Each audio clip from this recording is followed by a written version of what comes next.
Hiya guys, it's Talon here. Sorry, I had a problem with the microphone in the last one. I think I've solved that problem now. Right, we are going to be doing Australia-Hungary. To begin with, we are going to be doing something very, very important. If I just launch the game, this is very important to start this guide off with, which is, as soon as the launcher comes up, we need to go onto DLC. We need to go to Manage DLC, Death or Dishonor, Disabled. That's important simply because if we don't do that, Hungary will get cores outside of Hungary. That stops that happening, which makes this a lot easier. Right, so we will play, and we're in the game. Right, so single player, new game, 36, and if I can find it, well, see, it's knocked off a load of focus trees. As Australia, which is obvious. Right, regular, Iron Man, historical, and we will begin. Right, so first things first, we are going to be disbanding every single trooper we've got. We don't need any of them. There's no land fighting. We are going to be doing another Gallipoli. In terms of research, there's one very important thing that we need, which is under Army down here, paratroopers. Don't worry about the paratroopers. If you're not confident with them, I will show you how to do it. The other thing we will grab just really quickly is the boomerang. So that's fine. Right, in terms of military factories, we are going to be having... How many have we got? One on transport planes, one on fighters, and the other ones can go on to infantry equipment. Right, we are going to be building another couple of military factories, so that's fine.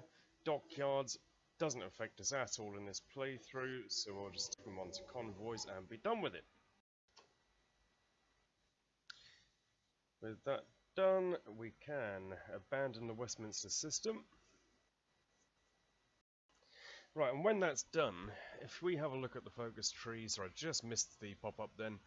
To go for Support the Centre Party, we need autonomy over 55%. Currently, we are nowhere near that. We are on about 41%, so we can do a couple of just random national focuses for now. It really doesn't matter what, so that will do absolutely fine. And with a bit of luck, both of the plane and the paratrooper should be done at the same time. The rest of the research tree doesn't really make a huge amount of difference anymore, so I'll just go with a couple of random ones. I won't be doing the research tree again. We're of course going to be making our very, very nice boomerang. And also we're going to be training a load of paratroopers, as many as we can get. So, let's see how many that is. We'll stick them by a port. 8 of them, that's absolutely lovely. In fact, just to speed things up, we'll actually buy a bit of aluminium, because to be honest with you, we're not really in need of any civilian factories or anything like that at all.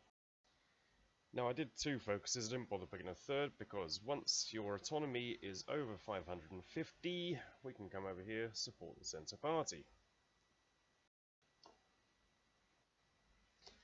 When the paratroopers deploy, we will dump them into an army. We can give them a bit of training, just to pass a bit of time. Right, with that done, we can grab the fascist dude. And what you'll see is we've already got all the requirements for the next one, supply the Indonesian nationals, so we will grab that. Now another thing to grab now as well is open up political discourse. There's a very good chance we'll get a nice little bonus off of that. Right, now with that done, we can't do the next one down that tree yet, because we need our autonomy over 75%, and currently we're on 68. Secondly, Dutch East Indies needs to have 30% of support for fascism. What are they on? Probably very little. Yeah, 10%. So it's a bit of a waiting game now, but we can just go and do another couple of random focuses. That's absolutely fine.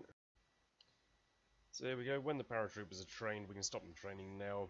We'll give them somebody random just to pretty them up a bit, but we won't be using them again for a little while now. Now one thing I'll point out really quick, there's no particular rush for turning fascist, because even with no buffs, we'll turn fascist way before we become independent anyway, so it's really not worth doing the discredit government for this run, simply because it'll just be losing stability for the sake of it, so just leave that one alone for now. Right, so that's the second random focus completed, so now we'll have a quick look. Yep, so now we can do support Indonesian uprising. That requires us to have 200 infantry equipment in stock, but to be honest with you, we've got 6,000 now, so it's not a huge problem. Right, now I just made a little bit of a mistake there. Just a little bit, so don't make the same mistake as I did, which was I actually turned fascist. I saw me on, 52%, I thought, so I'll turn fascist, without reading the requirements of the focus. Now, it's not a huge issue, like, there's no real time constraint for this one at all. We still need to become independent anyway. But what it says is, centralist Australia is fully independent. Autonomy progress over 75% and is satellite. Now, I misread that. Basically, if we're centralist Australia, we must be independent, and we're not. If we're a satellite, then we need to be over 75%. So, if you want to turn fascist like I did, that's absolutely fine. We'll call this a worst case playthrough. Other than that, it's actually a lot easier to stay with the UK until that particular focus is completed. But oh well, one of those things, we live and learn. So eventually, that'll come up. We can become free. You'll notice we are still in the Allies, so we'll just say to Britain, see you later, thanks very much. Bye bye. We will say to Germany, please can we join the Axis? And of course they will have us with open arms. And now what we'll do is, with our paratroopers, it's a little bit early at the moment because we're actually going to be waiting for Anschluss to happen before anything big goes down. But we'll just garrison them over here just to get them over into Germany. So that's good. We can now go back to doing focuses again. There's not actually anything that's going to particularly change anything in this achievement. If you want to go down these ones, you're more than welcome to. The only thing I will say is you can do our own empire. Do not do any deals with Japan and that sort of stuff. It's just not worth the hassle. So yeah, that's all good now. Now what we can do straight away is to... wrong country. What we can do straight away is justify a war goal on Hungary. The only important thing is that the war goal needs to be after Anschluss, which is sometime soon, February 38, so that's absolutely fine there.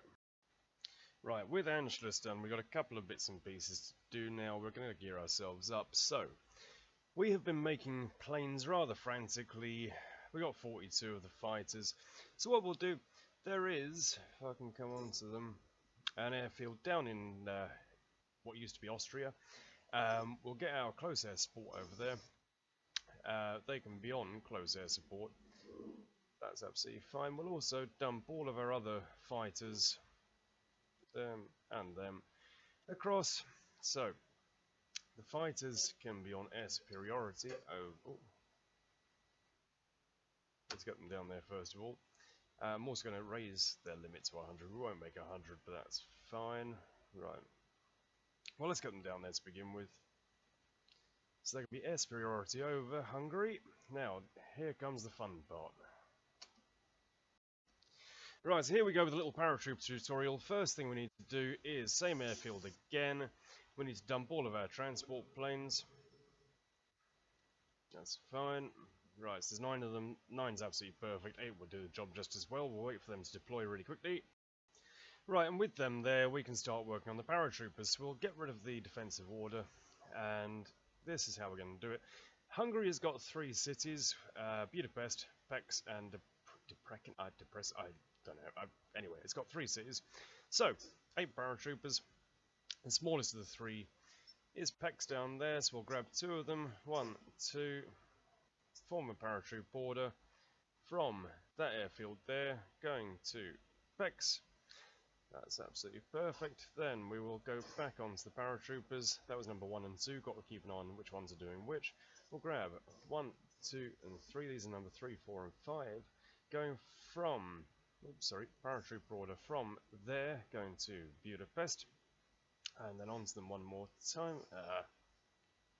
That's how far away they are. Right, onto them one more time, and the last 3, you, and you, are going to be going paratroop order from there over to there. Simple as that. We'll say yes, you can start, even though they won't be starting because we're not actually at war, but that's everything geared up now for the invasion. So we've got a September justification. What is unique-ish about Hungary, for some reason, certainly in terms of European countries, is that I've done this probably about 5 or 6 times now, and failed every single time until I came up with, with this strategy. But they never get guaranteed by France or Britain, which I find really strange. But yeah, it helps, let's put it that way. So yeah, we're in April, let's scroll forward a bit. Right, so here we go, justification ready. What we will do is declare war. We will not call allies. There we go.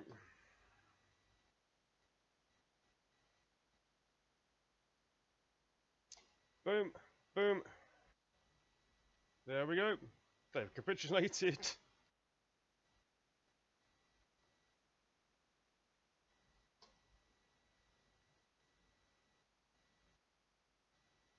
100%, so hopefully any second. Right, that's quite interesting. They're on 100%. Well, let's just try and grab a few other bits of land then. I don't think I've ever seen it where it's been on 100%. They've definitely capitulated, but it's not been the end of the war. So, okay, let's just try this and grab a little bit more land. There we go. Right. What we'll do is take all states, and done. And there we go, Australia-Hungary. It's as easy as that. Sorry it's been a bit of a faff guide. It's just, like I say, it's one of these that I've tried so many times now. It's very easy to make mistakes, but it's very, very simple. So, most important thing, like I say, is just don't, under any circumstances, call Germany into the war. You can paradrop from them without calling them in, like you've just seen. If you do, and this was a mistake I made yesterday, I pressed the Call Allies box, they'll do a straight land invasion, they'll take about 2/3 of it, which means you then need to go to war with the Axis, which just is not worth the hassle. So, hope that guide's helped, guys. Easy little achievement, takes a little bit of time. I'll see you for the next one.